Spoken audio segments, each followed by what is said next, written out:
حضرت ابو ہریرہ فرماتے ہیں رضی اللہ تعالیٰ عنہ کہ بھوک کی شدت سے میری کمر دوری ہو گئی، تو میں ڈرا کہ کوئی مجھے نقصان نہ ہو، تو مسجد نبوی کے ایسے گوشے پہ بیٹھ گیا جہاں لوگوں کا گزر ہوتا تھا۔ میرا خیال یہ تھا کہ کوئی شخص مجھے دیکھے گا اور دیکھ کر کے پہچان جائے گا کہ مسئلہ کیا ہے، لیکن جو بھی گزرتا سلام کر کے چلا جاتا، شاید اسے جلدی ہوتی، یا پھر ہستی پلکوں کے نیچے غم بھی پلتے ہیں، مگر کون دیکھتا ہے اتنی گہرائی میں۔ میں نے سوچا کہ ایک قدم اور آگے بڑھوں اور آنے والوں سے ہم کلام ہوں، جب میں ان سے بات کروں گا تو میرے لہجے سے وہ میری آواز کی شکستگی سے پہچان جائیں گے کہ میرا مسئلہ کیا ہے۔ تو کہتے ہیں حضرت عمر رضی اللہ تعالیٰ عنہ آئے، میں ان سے کوئی مسئلہ شرعیہ دریافت کیا، لیکن شاید انہیں بھی جلدی تھی، انہوں نے مسئلہ بتایا اور آگے بڑھ گئے۔ میں پریشان تھا کہ حضرت سیدنا صدیق اکبر رضی اللہ تعالیٰ عنہ آئے، میں نے ان سے بھی قرآنی آیت کے بارے میں سوال کیا، لیکن وہ بھی جلدی میں تھے اور انہوں نے بس آیت بتائی اور آگے گزر گئے۔ تو فرماتے ہیں کہ میں ایک عجیب کیفیت میں مبتلا بیٹھا تھا کہ ایک جانب سے روشنی اٹھی اور دل و قلب و نگاہ کا مرشد اولین آ گیا۔ تو کہتے ہیں حضور آ گئے، تو چونکہ میری عادت بنی ہوئی تھی کہ میں ہر آنے والے سے مسئلہ ہی پوچھ رہا تھا، تو میں نے حضور سے بھی مسئلہ پوچھ لیا۔ تو حضور نے میری جانب دیکھا اور پھر زیر لب مسکراتے ہوئے بولے، ابو ہریرہ بھوک لگی ہوئی ہے؟ میں نے کہا جی حضور مجھے بھوک لگی ہے۔ کہا میرے پیچھے آ جاؤ۔ حجرات اقدس کی قربت میں حضور پہنچے تو اہل خانہ کو آواز دی کچھ کھانے کے لیے ہے؟ تو انہوں نے کہا دودھ کا ایک پیالہ ہے۔ مجھے فرمانے لگے ابو ہریرہ وہ جو صفہ کے چبوترے پہ بیٹھے ہیں جاؤ ان کو بلا لاؤ۔ کہتے ہیں دودھ کا ایک پیالہ، اور مجھے تسکین ہوئی تھی لیکن 70 آدمی بیٹھے تھے وہاں۔ خیر حکم تھا، میں بلا لایا، میرے ہاتھ میں دودھ کا پیالہ دیا، کہا ابو ہریرہ دائیں سے شروع ہو جاؤ۔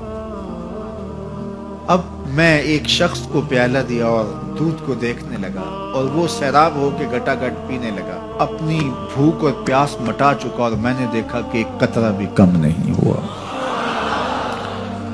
میرے اندر جو پہلے وسواس اٹھ رہے تھے اور مجھے جو احساس ہو رہا تھا وہ مٹ گیا۔ پھر میں نے دوسرے کو پیش کیا، اس نے بھی سیراب ہو کے پیا، لیکن دودھ ایک قطرہ بھی کم نہیں ہوا۔ پھر میں نے تیسرے کو دیا، چوتھے کو دیا، 70 آدمی دودھ پی گئے، لیکن دودھ میں سے ایک قطرہ بھی کم نہیں ہوا۔ لگتا تھا رب نے اس دودھ کا تعلق حوض کوثر سے جوڑ دیا۔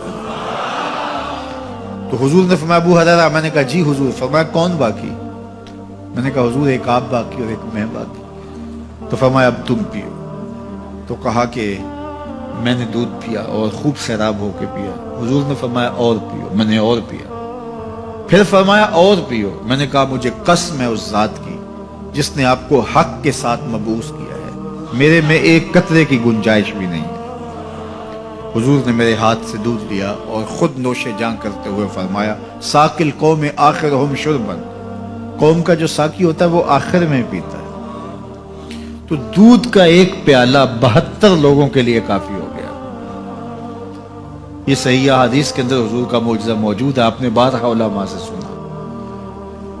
لیکن اس تربیتی عمل سے بھی کبھی غافل نہ ہونا کہ 2 جہاں کا سردار ہے اور 71 آدمیوں کا جوٹا نوش جاں کر رہا ہے۔ آج جب دولت پھیل رہی ہے، لوگوں کے پاس وسائل زیادہ ہوتے چلے جا رہے ہیں، تو ان کو ایک دوسرے سے گھن آنا شروع ہوتی ہے، برتن الگ ہوتے چلے جاتے ہیں۔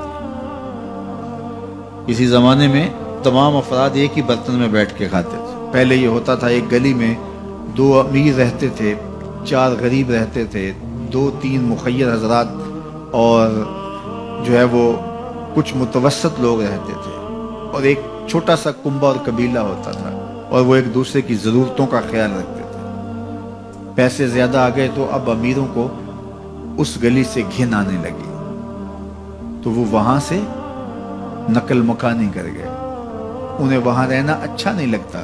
تو یہ بات ذہن میں رکھیے گا کہ ہمارے دین نے ہمیں ایک دوسرے کے دکھ بانٹنے کی تلقین کی ہے، ایک دوسرے کے قریب ہو کے رہیں اور ان کی ضرورتوں کا خیال رکھیں۔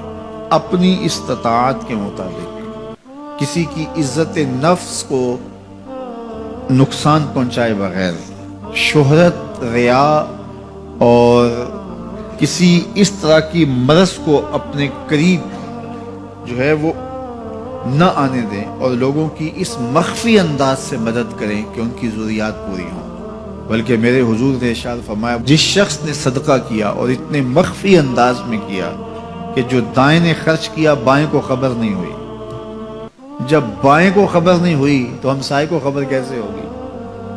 لیکن یہاں تو 7 اخباروں میں خبر چھپتی ہے کہ فلاں صاحب نے فلاں غریب کی بیٹی کی شادی کی ہے۔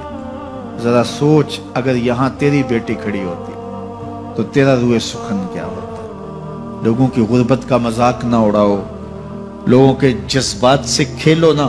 اللہ نے اگر آپ کو کچھ عطا کیا ہے تو پھر لوگوں کی ضرورتوں کو پورا کرو، لیکن ان کے جذبات سے مت کھیلو اور لوگوں کی ضرورتوں کا پورا خیال رکھو۔